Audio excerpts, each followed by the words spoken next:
son of Bhima and the son of Gatotkacha and Moravi Barbarika.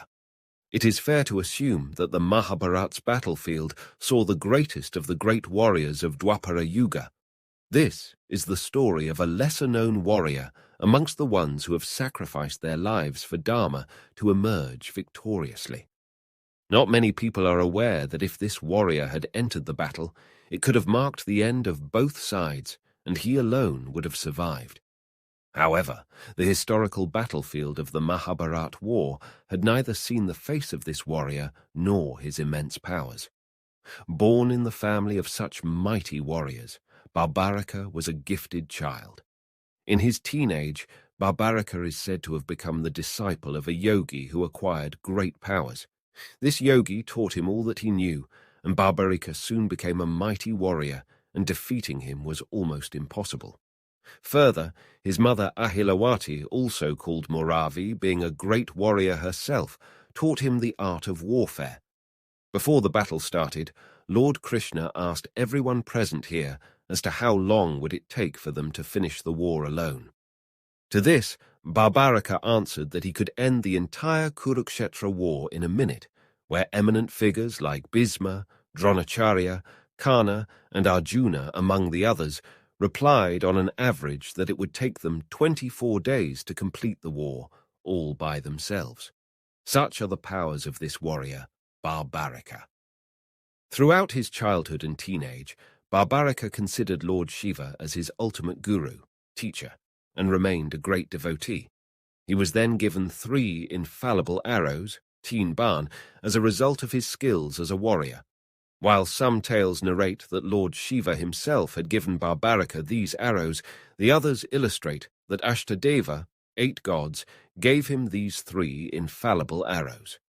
Further, Agni, the god of fire, gave him the bow that makes him invincible in the 3 worlds. From then on, Barbarika was known to be Teen Ban Dahari, bearer of 3 arrows. Barbarika could easily use these arrows to wipe off the entire race in a matter of a few minutes. The Kurukshetra War. He got news of Mahabharata battle from Narada Muni. Upon learning about the Kurukshetra war between the Kauravas and the Pandavas through the message of Narada, Barbarika expressed his desire to witness the war to his mother. However, his mother takes a word from him that if he finds it necessary to fight in the war, he would fight along the side, which is on the losing edge of the war at that point. He rode to the field on his blue horse, equipped with his 3 arrows and bow. He then proceeds towards the battleground. It is when Lord Krishna learns about him and decides to test the skills of Barbarika. Lord Krishna disguises as a Brahmin and meets Barbarika on the way to the battleground. Lord Krishna was left curious about how he could finish the war in a minute's time, where Barbarik was spotted heading ahead with just 3 arrows and a bow.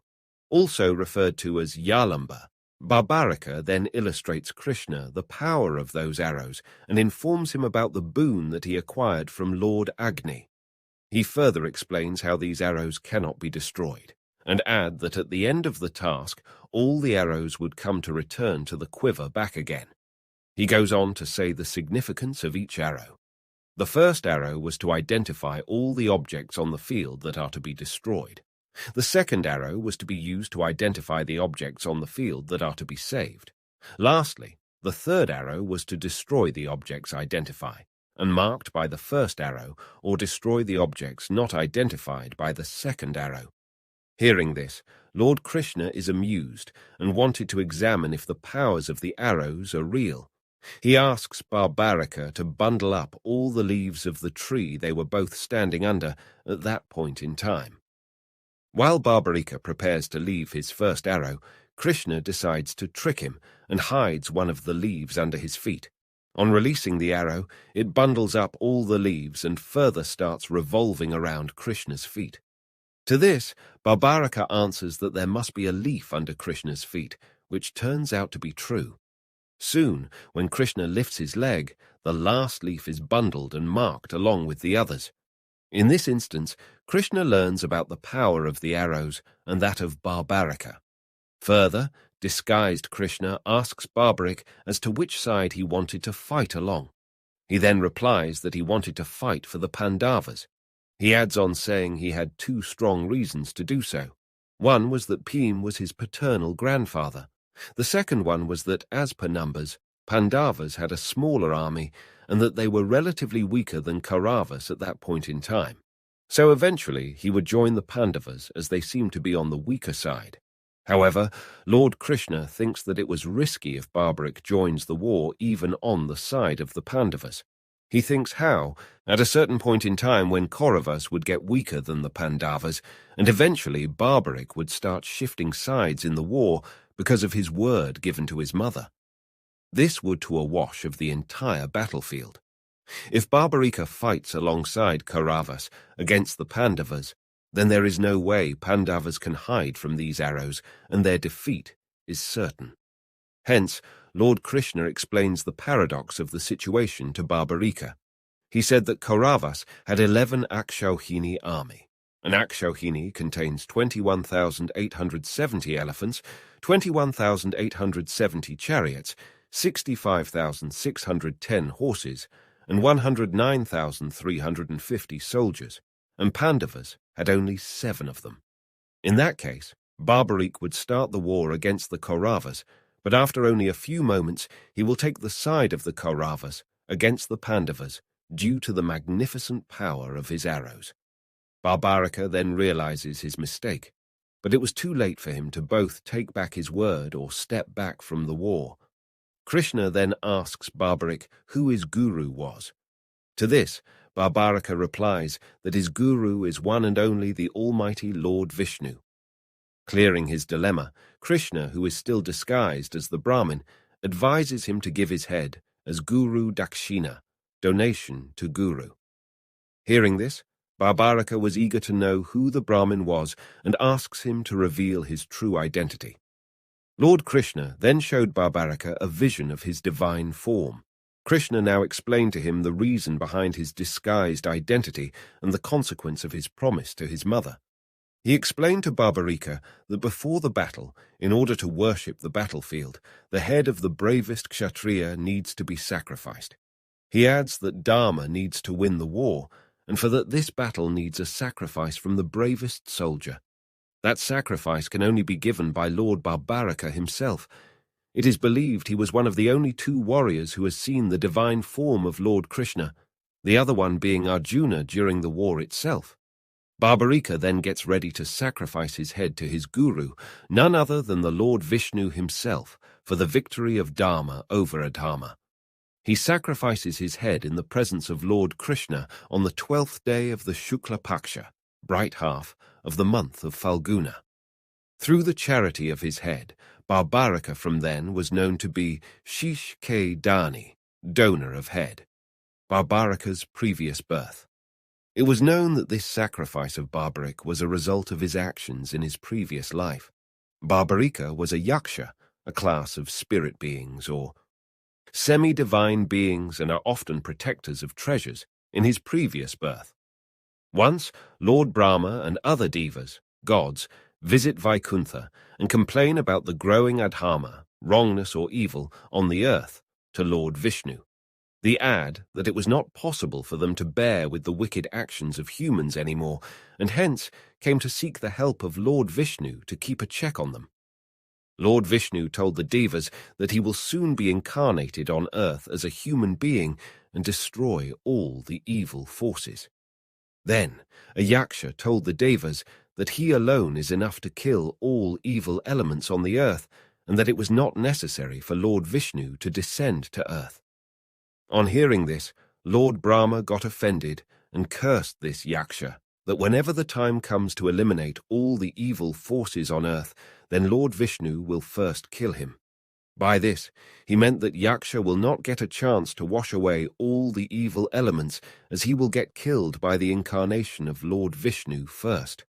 As a result of Lord Brahma's curse, it is believed that this Yaksha has taken birth as Barbarika and Lord Krishna. The incarnation of Lord Vishnu to end the Adharma seeks his head in charity. Before the sacrifice, Barbarika expresses his last wish to see the Mahabharata battle to Lord Krishna and asks him to fulfill this desire.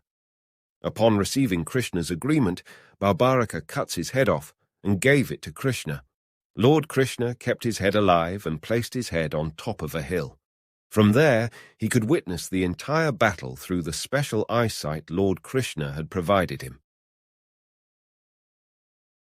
The end of the historical battle. Later, after the battle ended, the 5 Pandavas start arguing about who amongst them was the greatest warrior and who is ultimately responsible for their victory against Kauravas. Lord Krishna then suggested Pandavas to ask Barbarik's head that who is responsible for their victory. Barbarika was thought to be the best person to judge since he has witnessed the entire war. When Pandavas asked him about the same, Barbarika's head replies that it was Lord Krishna alone who was responsible for their victory. His advice, his presence, his game plan played a crucial part and helped the Pandavas win the war. Barbarika adds saying, "All I could see were 2 things. 1, a divine chakra spinning all around the battlefield, killing all those who were not on the side of Dharma. The other was goddess Mahakali, who spread out her tongue on the battlefield and consumed all the sinners as her sacrifice," adding, "Those who were killed were also Krishna, and those who were killing were also Krishna. I only saw Krishna's Sudarshana." The wisdom of Barbarika's words contained the essence of the Bhagavad Gita. The 5 Pandavas then realize that they are mere objects in the hands of the Lord to carry out the task of cleaning up the world from the widespread adharma. It was Lord Vishnu and goddess Mahamaya who are actually responsible for their victory. After the war, Barbarika's head was joined with his body, and he left that place for narrating the whole world to maintain peace. Krishna was extremely happy and pleased with the devotion and the great sacrifice made by Barbarika. He then granted him a boon that he would be known by Krishna's own name, Shyam, in the Kali Yuga, current era, and will solve the problems of your devotees. So Barbarika was blessed with the name Khatu Shyam. Although the story of this warrior still remains an unsung song, he is widely worshipped by devotees. Rituals and prayers have evolved with bhakts, devotees, worshipping as Lord Krishna's devotee. Also, there is a temple devoted to Khatu Shyam, Barbarika, where devotees sing the songs of his greatness